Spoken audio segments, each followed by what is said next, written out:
ជំរាបសួរបងប្អូនទាំងអស់គ្នាថ្ងៃនេះខ្ញុំនឹងមកបង្ហាញអំពីរបៀបធ្វើញ៉ាំសាច់មាន់ងាយចាចំពោះមុខម្ហូបមួយមុខនេះគឺមិនសូវសាមញ៉ាំច្រើនទេបងប្អូនតើឥឡូវយើងទៅមើលពីគ្រឿងផ្សំនិងរបៀបធ្វើទាំងអស់គ្នា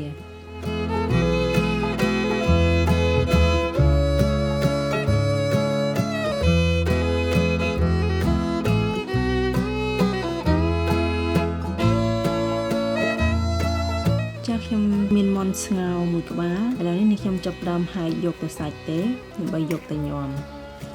ចំពោះសាច់មាន់គឺបងប្អូនហាយឲ្យវារៀងជាសរសៃតូចៗបន្តិចទៅដើម្បីឲ្យវាឆាប់ចូលជាតិ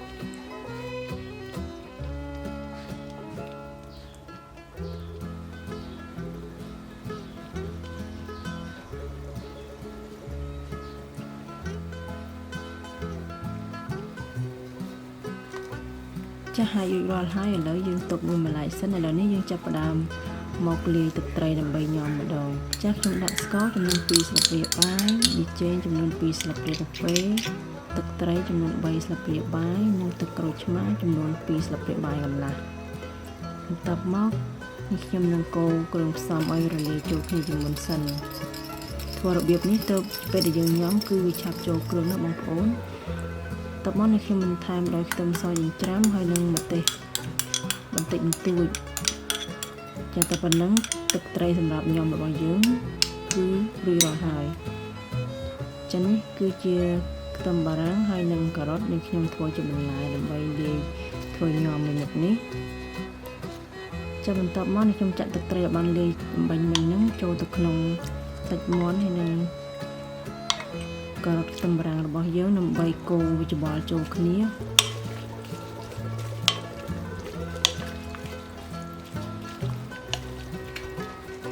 ច្បល់វាសព្វចូលគ្នាហើយឥឡូវនេះខ្ញុំនឹងបន្ថែមដោយស្លឹកខ្ទឹមជីនិងវងយើងច្បល់ចូលគ្នាបន្តិចទៅ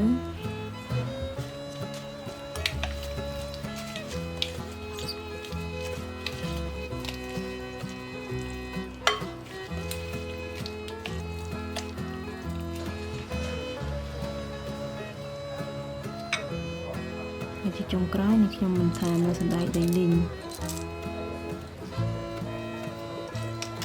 អញ្ចឹងសម្រាប់មុខម្ហូបមួយមុខនេះគឺរួចរាល់ហើយបងប្អូនអាចទទួលទានបានហើយ